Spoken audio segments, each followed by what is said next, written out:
Long ago, when the first humans began to look at the night sky, they felt a strong pull inside their hearts for the shining lights above them, and they wanted to understand what they were, and where they were, and how far they stretched across the endless dark sky. And so they began to draw the first star maps on stone and wood and paper, and even on walls deep inside caves, and each mark they made was like a story and a memory of where they thought they belonged in the universe. And as time passed, their maps became better and better with each new generation, learning from the one before, until the maps were no longer simple drawings but great records of the galaxy itself. These maps became a treasure for all of humanity, and many were kept safe in temples, and later in great halls of learning, and later still in giant digital libraries. But among them all there was one map that seemed older and stranger than the rest, for it was not only a record of stars, but also of many worlds that circled those stars, and the strange part was not that the worlds were marked, but that one world was scratched out in a way that seemed careful and planned, as if someone long ago had decided that this world must never be spoken of again. The map was locked away in an archive so old that few even knew it existed, and fewer still cared to open it, and yet one day a young historian named Alara found herself deep in that forgotten place, searching for anything she could study for her work, for she loved the past, and felt closer to the truth when she touched old things than when she read about them in filtered records, and when her hands brushed against the old case that held the map she felt a sudden chill, like the map itself was calling to her. She opened it with care, and when she spread the ancient cloth across the table, she saw the stars marked with faded ink, and she saw lines that connected them like paths, and she saw many planets drawn as small circles, and she wondered at the skill of whoever had made it, because this was not a random drawing, it was a careful chart of the galaxy, and she felt respect rise in her chest. But then she noticed the strange mark in the lower corner, a world that had been scratched out so firmly that even the cloth around it was damaged, and she leaned closer and asked herself what kind of world would be removed from history like this. She knew maps could be wrong and mistakes could be made, but the way this mark was erased felt different. It felt like someone wanted no trace left. It felt like fear or shame, or maybe both, and Alara felt the hair on her arms rise, because history rarely forgets by accident, and whenever something is hidden so well it means someone had a reason to hide it. She spent hours in the archives searching for more maps, hoping to find a copy that still had the missing world, but every map she pulled out, every record she studied showed the same thing: the place where that world should have been was blank or carefully left unmarked, and she realized this was not a single choice made by one person, but something that had spread through all records over time, as if a rule had been made long ago to erase this world from human memory. When she told her teachers about it, they laughed kindly and said she was chasing shadows, for they claimed maps that old were bound to have errors, and perhaps a careless hand had ruined it. But Alara could not accept that answer, because her heart told her something greater was at work, and she had always trusted her heart more than the voices of others, and so she kept the maps safe and hidden, and she decided she would learn the truth herself. At night, when the city around her was quiet, she would sit under her own small lamp and run her fingers over the faded ink, trying to see beyond the scratch marks, and sometimes she thought she could make out the faint shape of letters or numbers, and she would whisper them softly to herself, though she could not be sure they were real. But the more she studied, the more she believed that the erased part held coordinate star positions and paths to a place long forgotten. Alara began to dream about the lost world, and in her dreams she saw it shining in the dark sky, calling to her with a voice she could not hear but could feel, and each morning she would wake with the same thought in her mind, that the map was more than history, it was a warning, or perhaps an invitation, and whichever it was she knew she could not turn away. The mystery grew inside her like fire, and soon she was unable to think of anything else, and her friends noticed her distance and asked what troubled her, and she told them only that she was working on something important and dangerous, and they laughed, not knowing how serious she was, but deep down she felt the weight of it pressing harder each day. She asked herself why a world would be removed so completely, and she thought of the stories of forbidden knowledge and of secrets that had destroyed whole empires, and she thought of the fear in the eyes of the few old scholars who had seen the map before, and she wondered if they too had felt the same chill that she now felt in her bones, and still she could not let go. The old map had crossed centuries and had survived wars and fires and time itself, and now it had reached her hands, and she believed this was not an accident, for history sometimes chooses who will carry its burden, and she felt chosen and cursed at the same time. One night she stood on the balcony of her small room and looked up at the stars above her city, and she held the map tight against her chest, and she whispered to the night sky, asking what lay on the lost world, and why humanity had chosen to bury it, and she promised herself that no matter the cost she would uncover the truth. Her heart beat faster as she imagined the possibility that this world was not erased because it was empty, but because it held something that humans feared to remember, and she thought maybe that fear was still out there waiting for the day someone would find the path again, and as she stood under the cold light of the stars she knew she had already taken the first step toward that path. For the oldest map of humanity had concealed a world, and Alara was ready to bring it back into the light.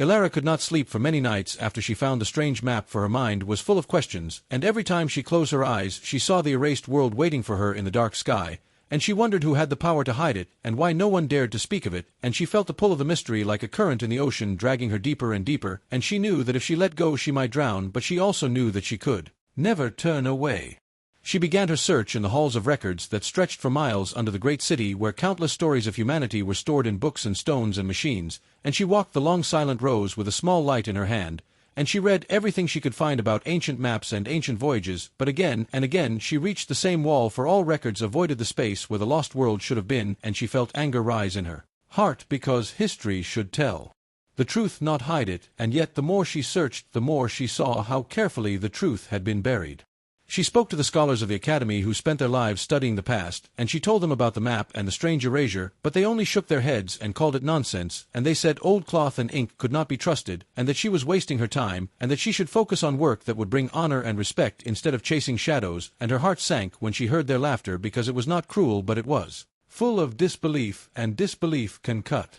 as sharp as any blade. Still she did not stop, because her spirit was stronger than their doubt, and she believed that if history had erased something, then that something was too important to ignore, and she reminded herself that many great truths in human history had first been called madness before they were proven, and she told herself she might be walking the same path. Late at night she returned to the map and traced the deep scratches again and again with her fingers until her skin was sore, and she whispered to herself that the answer was here if only she could see it, and one night as the lamp flickered she noticed that beneath the scratches there were faint lines almost invisible like scars under skin, and she thought these might be coordinates, but she was not sure, and still she copied them carefully onto a piece of paper and felt her heart race as if she had stolen fire from the gods. The next day she carried her copy to a group of young explorers who often gathered at the edge of the spaceport, for they dreamed of journeys, but lacked the wealth or fame to begin them, and Elara showed them the strange numbers and told them of the erased world, and they listened with wide eyes, though some laughed nervously for it sounded too wild, but there was hunger in their eyes because they were people who wanted more than safe paths, and Elara knew she had planted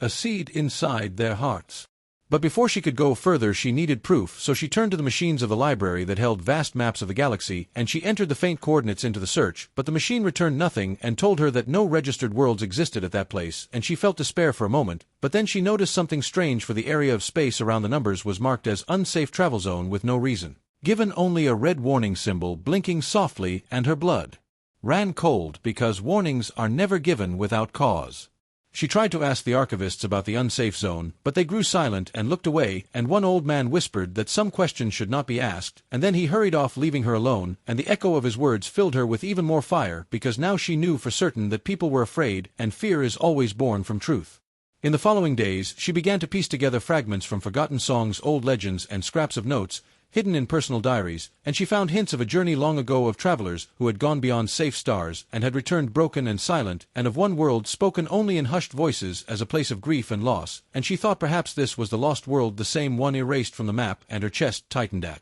the thought that she was touching the edge of something humanity had tried to bury for thousands of years. Her nights were filled with dreams again, but now they were sharper and darker, and in her sleep she heard whispers not in any language she knew, but heavy and old like the sound of the earth itself, and she would wake with her hands shaking and her breath short, and still she could not stop herself from looking deeper, for she felt chosen, and she believed that if the map had reached her then she was meant to follow it. The explorers she had spoken to grew curious, and asked her again about the strange marks, and she told them only part of the truth, for she feared that if she revealed too much they might run, or worse, they might betray her, but she told them enough to make their curiosity stronger, and she saw in their faces the same hunger that lived inside her, and she thought perhaps fate had placed them in her path. Each day the question grew heavier in her mind: why was this world hidden, and what secret was so dangerous that humanity had erased its own memory, and how could an entire species agree to forget something unless it had been forced, or unless the truth was more terrible than anyone could bear? And the thought filled her with fear and wonder both at once, for if humans had erased a world then perhaps they had done it to survive. She returned to the balcony again, where the stars shone bright and endless, and she held the map against her chest, and she spoke into the sky, asking why, and she felt as if the stars were listening though they gave no answer, and she thought that the silence itself was an answer, for silence often means danger. The days turned into weeks, and Elara grew thinner and paler as she poured her energy into the search, but her eyes burned brighter than ever, and she no longer cared about the laughter of scholars or the warnings of archivists, because she had seen enough to know that the erased world was real and that it was waiting to be found, and she swore to herself that she would find it even if it cost her everything. For questions do not let go once they are born, and this question was now a storm inside her soul, and she could not rest until she learned why humanity had chosen to forget, and what truth lay buried in the shadows of the stars. And so Elara prepared herself for the journey to come. Elara stood before the old map again, and her heart beat faster with each breath, for she knew she could no longer stay in the quiet halls of the archive. She had gone as far as she could with books and whispers, and she understood that answers waited not in dusty pages, but in the cold and endless dark between stars, and so she told herself that she must go to the erased world no matter the danger. She carried her copy of the faint coordinates hidden deep inside her coat, and each time she touched the folded paper she felt both fear and strength, as if the numbers themselves were alive with power, and she wondered if others long ago had held the same numbers in their hands, and if they too had felt the same pull, and she asked herself if those people had returned, or if they had been swallowed by silence. At the edge of the city lay the spaceport where ships came and went each day carrying goods and wanderers and dreamers and soldiers, and in the shadows near the port she met again with the young explorers who had listened to her story before their names were Kale, Joran, and Mira, each of them restless souls, who longed to see what others would not dare to see, and when Elara showed them the coordinates written by her own hand they leaned close and their eyes grew wide, and their voices dropped low. For they felt the weight of what she carried. Kale, who was tall and quick to laugh, whispered that he had always wanted to fly beyond safe routes, and that this might be his one chance to do something no one else dared to try. Joran, who was quiet and serious, said he believed the map was real, and that if a world had been erased, then perhaps treasure or knowledge or glory waited there. Mira, who was sharp and bold, asked Elara if she was ready to risk her life for this, and when Elara answered with fire in her eyes, Mira nodded slowly and said then, "We will risk ours too." They did not own a great ship with shining walls and fine engines. Instead, they found an old vessel half forgotten at the edge of the port, its hull scarred, its systems patched with care, and its record marked with debts yet to them. It was beautiful, for it was theirs to command, and they named it the Seeker, for it was built not to fight or to trade, but to search and to carry their hope across the dark. The first night they boarded the Seeker, the ship groaned like an old beast waking from long sleep, and the air smelled of oil and dust, yet the controls lit up with soft light, and the hum of engines filled their hearts with wonder and fear together, and as Elara sat in the chair of the navigator, she unfolded her map, and placed the coordinates into the system with careful fingers, and the machine blinked in confusion before warning her that the region was uncharted and unsafe, and that no registered planet existed there. The warning repeated again and again with a voice both calm and cold, saying, "Danger, danger, no path, no world," yet Elara ignored it, and pressed confirm, and the stars on the screen shifted as the path formed a line into the unknown, and Kale laughed nervously while Mira clenched her fists with excitement, and Joran only nodded as if he had been waiting for this moment all his life. When the engines roared and the ship lifted from the port, the city below became a blur of lights, and the sky opened like a curtain revealing endless black filled with diamonds of fire, and Elara felt her chest tighten with awe and fear, for she knew she was leaving safety behind and stepping into a story that had been buried for countless years. Days turned into weeks as they traveled across quiet routes, at first passing known stations and trading posts, then moving further away into areas few dared to visit, and along the way they spoke of their reasons for joining the journey. Kale said he wanted to return with proof of something no one else believed, so that the world would finally listen to him. Joran said he wanted to learn the truth no matter if it was bright or dark, because truth itself was the greatest treasure. Mira said she wanted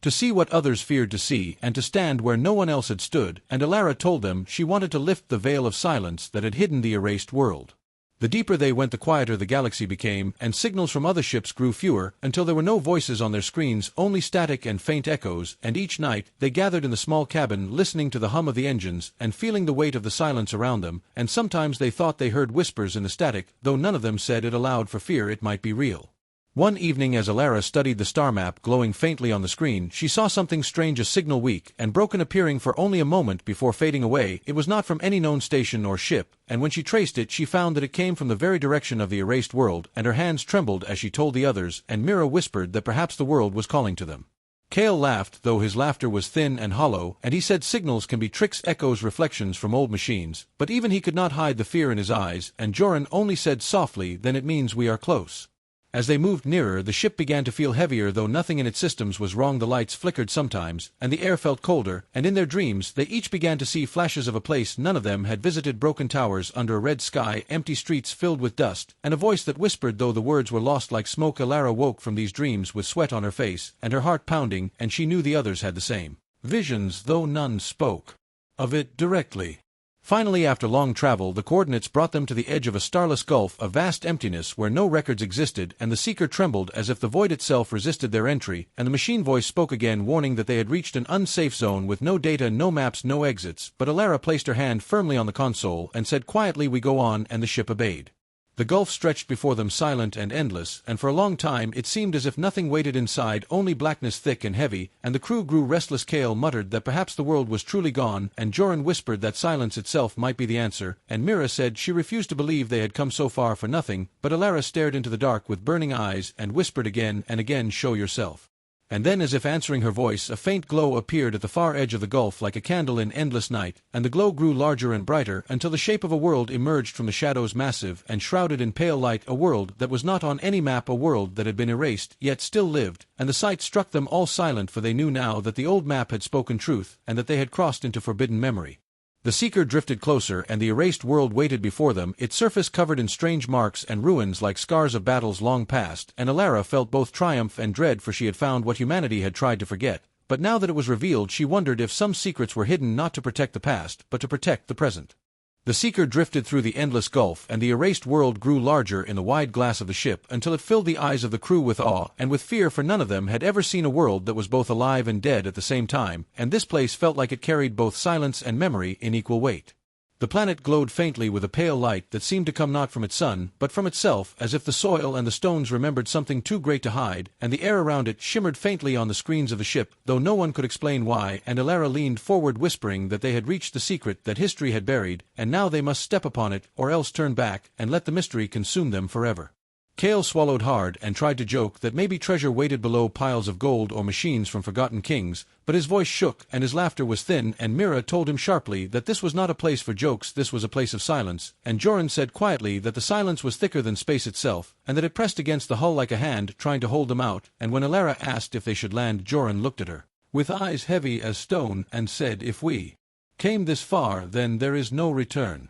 The ship broke through the thin haze around the planet, and the surface appeared in full sight, covered with scars of ruins that stretched across mountains and valleys, broken towers that reached for the sky, only to fall midway, great circles carved into the land, as if vast machines once moved there, and rivers of dust where water must have once flowed, and the crew held their breath, for the ruins were not alien, they were human. Alara felt her skin crawl as she stared at the shapes of buildings, the lines of streets, the patterns of walls, all of them carrying the clear mark of human design, though older than any city on Earth, and she whispered that this was not just a lost world, this was a home once lived in by humanity itself, before memory was cut away. The seeker descended slowly, its engines shaking as if the world itself resisted their presence, and the landing was heavy, the ground of the erased world rumbling under their feet, and when the ship settled in the shadow of a broken tower, the silence pressed even harder until each breath sounded too loud, and each step felt like a trespass. They opened the hatch and stepped out together, their boots sinking into dust that had not been touched for ages, and the air, though thin, was not deadly, but it carried a strange taste like ash and stone, and it filled their mouths with a weight that made words harder to speak, and Alara bent down and lifted a handful of dust, and let it slip between her fingers, whispering that this was the dust of her own forgotten ancestors. The streets stretched empty before them, lined with ruins that seemed to watch with hollow windows like eyes, and each corner held shadows that whispered without sound, and Kale gripped his pack tightly, muttering that the city felt alive though no one walked its paths, and Mira touched the stone of a broken wall, and said it was warm as if it still remembered the fire of life, and Joran walked ahead without fear, his eyes tracing the marks carved into the wall's symbols that were old yet familiar. Alara saw the same marks, and her heart froze, for they were not alien scripts, they were patterns of Earth's oldest languages, ones she had studied in her long nights, and she read them softly, though broken words remained still clear enough to strike her with wonder, and with terror. The words spoke of home, of escape, of fire, of loss, and she realized that this was not an alien ruin, this was a city built by humans who had lived and died here long before history began. The crew moved deeper into the ruins, and the silence grew heavier, yet inside that silence faint echoes seemed to stir like voices waiting at the edge of hearing, and Alara stopped at the base of a tower half fallen, and she touched the stone, and felt a pulse inside her hand like the heartbeat of something buried, and she cried out softly that the world remembered, and that memory was alive, and Mira grabbed her arm asking what she meant, but Alara only shook her head, for she could not explain. As they climbed higher into the ruins, they found halls filled with broken machines rusted to dust, yet still shaped like tools they had seen on Earth, though older and larger, and Kale kicked at one with his boot, and said maybe treasure lay deeper, but Alara warned him sharply not to mock, for every broken piece was sacred, for it carried the truth that humanity was older than anyone believed, and that Earth was not the beginning but the second chance. In the center of the city they came to a vast circle carved deep into the ground, filled with shattered pillars and broken statues, and in the middle lay a great stone slab, cracked yet still whole, with symbols glowing faintly across its surface, and Joran fell to his knees, whispering that this was no simple ruin, this was a record, a message left behind, and Alara stepped forward, her hands trembling as she traced the glowing symbols with her fingers. The symbols lit brighter at her touch, as if recognizing her blood, and they formed words. She could understand words that spoke across the ages. We were here, we lived, we fell, we left, and we hid. And Elara's breath caught as she read, for the message told of a people chased, hunted, forced to flee across the stars, until they found refuge on a blue world called Earth, and they swore never to speak of the world they had left behind for fear their hunters would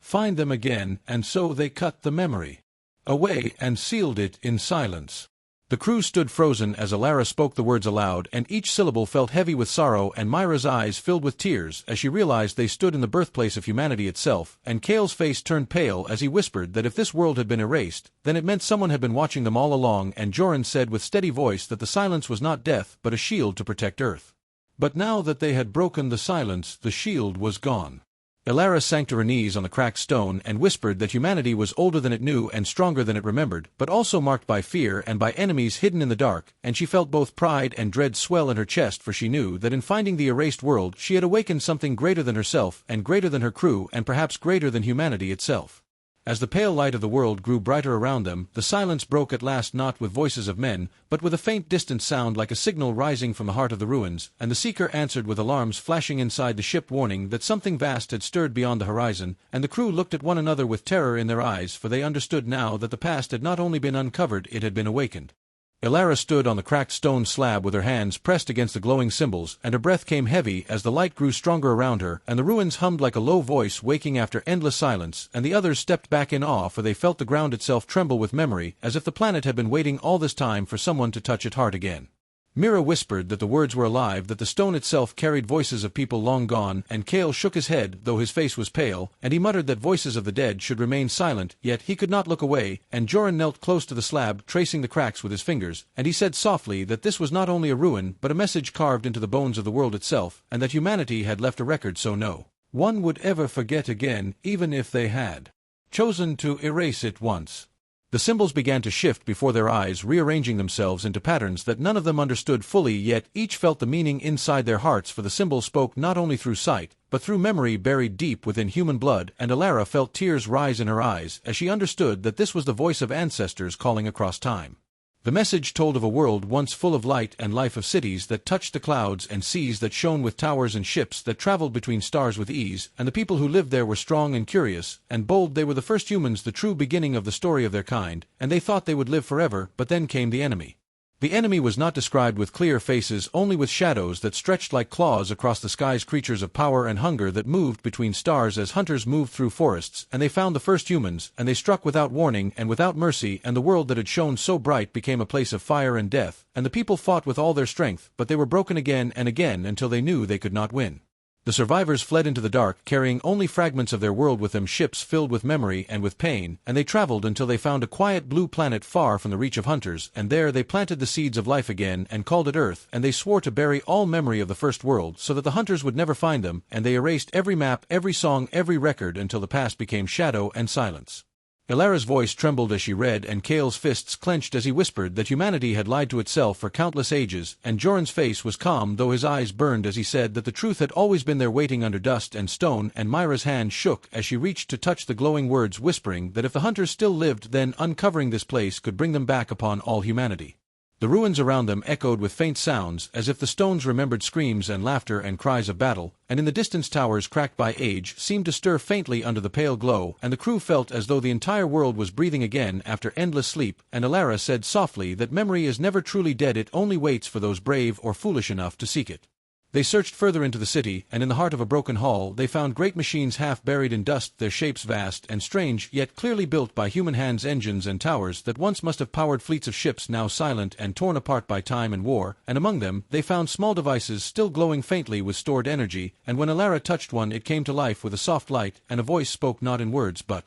in emotions: sorrow, pride, fear, hope. The device showed images in the air before them, visions of the first humans, their faces tired yet proud, as they stood upon ships preparing to flee their dying world, their voices raised in promises to protect the future, even if they must erase the past, and Elara felt her chest ache as she realized these were her ancestors, their eyes carrying the same fire she now carried, and she whispered that humanity had always been stronger than it believed. For even in their greatest loss they had chosen to fight by surviving. Kale looked at the visions with wide eyes and whispered that perhaps treasure did lie here, though not of gold or metal, but of knowledge that could change everything. Joran said quietly that truth itself was the greatest treasure, and Mira said that sometimes truth is the most dangerous weapon of all. As they moved deeper, they came upon a chamber filled with walls covered in more writing glowing faintly like stars, and Elara traced them with her fingers, reading fragments of a warning: "Do not return. Silence keeps us safe. Memory brings the hunter. Silence is our shield." And the word struck her heart with both fear and defiance, for she knew that by standing there they had already broken the silence. The chamber grew colder, and the faint hum of machines echoed around them, and suddenly a deep sound rose from the heart of the ruins like a heartbeat waking, and the ship above them sent alarms again, warning of strange signals rising from below the surface, and Elara felt her blood freeze as she realized that the world was not only a grave but a beacon, and by uncovering its memory they had lit it once more.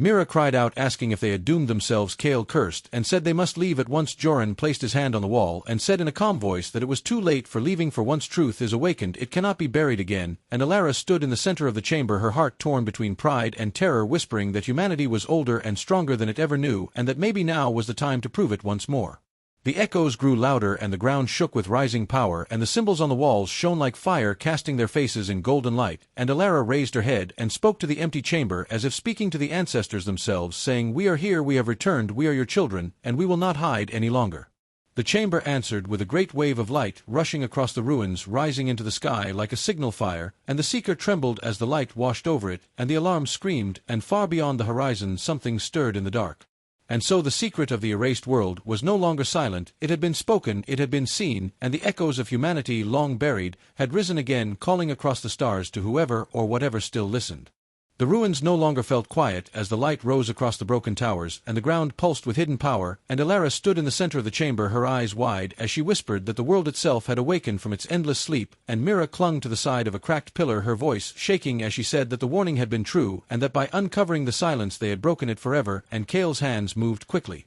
over his wrist display, calling the seeker above to prepare for emergency lift, while Joran stood calm in the glow, his eyes locked on the shifting symbols around them. The message on the walls began to change once more, and the glowing letters bent and swirled until they formed shapes of shadowy figures stretching their claws toward stars, and Elara felt her body tremble as the memory of the hunters took shape again, and she whispered that these beings had once brought an end to everything the first humans had built, and Mira muttered that this was the reason the past had been erased, not out of shame but out of fear. The words burned brighter and told the story again, but with details none of them had seen before. They showed a time when the first humans had grown too fast, their ships crossing endless space, their colonies rising on many worlds, their voices loud across the stars, and their songs full of pride and triumph, and in their boldness they had drawn the attention of something older and darker. These hunters had no home, no sun, and no name that could be spoken in any human tongue. They moved like shadows born from the emptiness itself, and they fed not on metal or land, but on life and memory. They fed on the spirit of those who shone too bright, and the first humans had burned brighter than any others, so the hunters came in endless waves.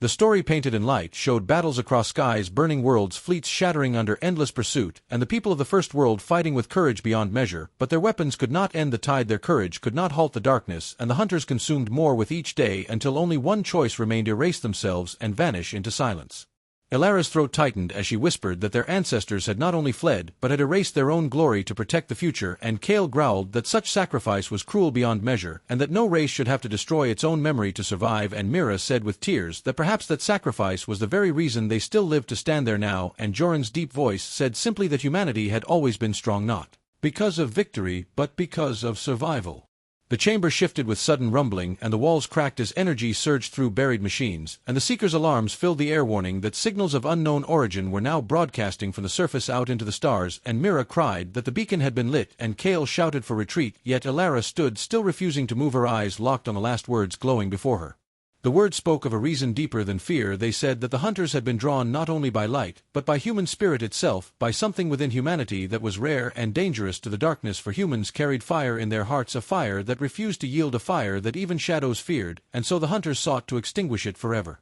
Elara felt her chest ache as she read, and she whispered that this was why the hunters never rested, why they pursued without end, because humanity itself carried the one thing they could never consume, the will to endure, and Kale's eyes widened at her words, while Joran nodded slowly, and said that the story was not only one of loss but of defiance, and Mira said softly that perhaps the ancestors had hoped one day the silence would break so their children could remember and rise again. The echoes of the past grew louder and the air itself shook as if voices long buried were crying out once more, and Elara finally turned toward her crew saying they must choose either to flee and remain silent forever or to carry this truth back to Earth where all humanity could hear it once more, and Kale argued that spreading such knowledge would bring hunters back upon them all, and Mira begged that silence was safety, yet Joran's voice rang steady as he said, "Silence is death for a people, for without memory there is no life." The ground cracked beneath their feet as the ruins shifted as if the planet itself was waking in full, and from the broken halls rose shapes of ancient machines, still half alive their frames, humming with forgotten energy, and Mira screamed that the world itself was not dead, that it was trying to rise again, and Kale pulled Elara back, yet she stepped forward reaching toward the glowing core at the center of the chamber.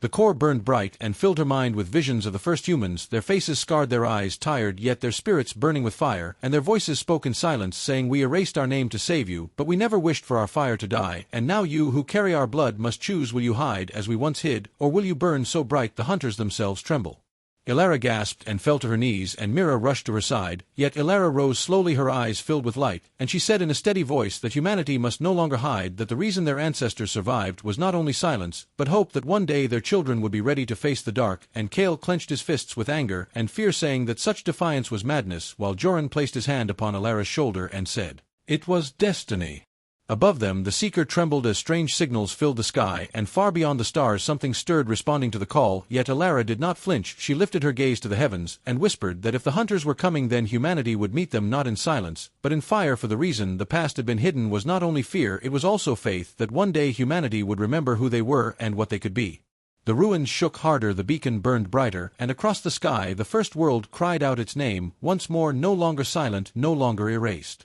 And in that moment Elara knew that the age of hiding had ended, and the age of reckoning had begun. The sky above the ancient world turned red as the beacon rose higher, and the ruins shook as if the planet itself had waited countless ages for this moment, and Elara stood in the chamber, her body glowing with the strange light of the core, while Mira clung to her arm, begging that they must flee before the darkness returned, and Kale's hands shook with anger as he shouted that calling the hunters was a mistake that would doom them all, and Joran's voice remained steady as he said that humanity had never been born for silence, that humanity had always carried fire. The Seeker's voice filled the air, warning that signals of unknown pattern now raced across the stars faster than light, echoing across forgotten lanes, and Elara lifted her face to the sky and whispered that the hunters had heard them and that they would come again, and Mira cried out that this was madness, and Kale's rage broke as he struck the ground, saying that the people of Earth would not be ready for such a storm, that the silence had kept them safe for centuries, and Joran replied that safety without memory was not life. The chamber's walls burned brighter and revealed the last pieces of the story, and the ancient word said that in the final days of the first world there were some who did not agree with silence, who wished to fight no matter the cost, who believed that even defeat was better than forgetting, and their voices carried into the beacon itself, so that one day their cry for war would rise again, and Elara trembled as she read, and she whispered that she could hear them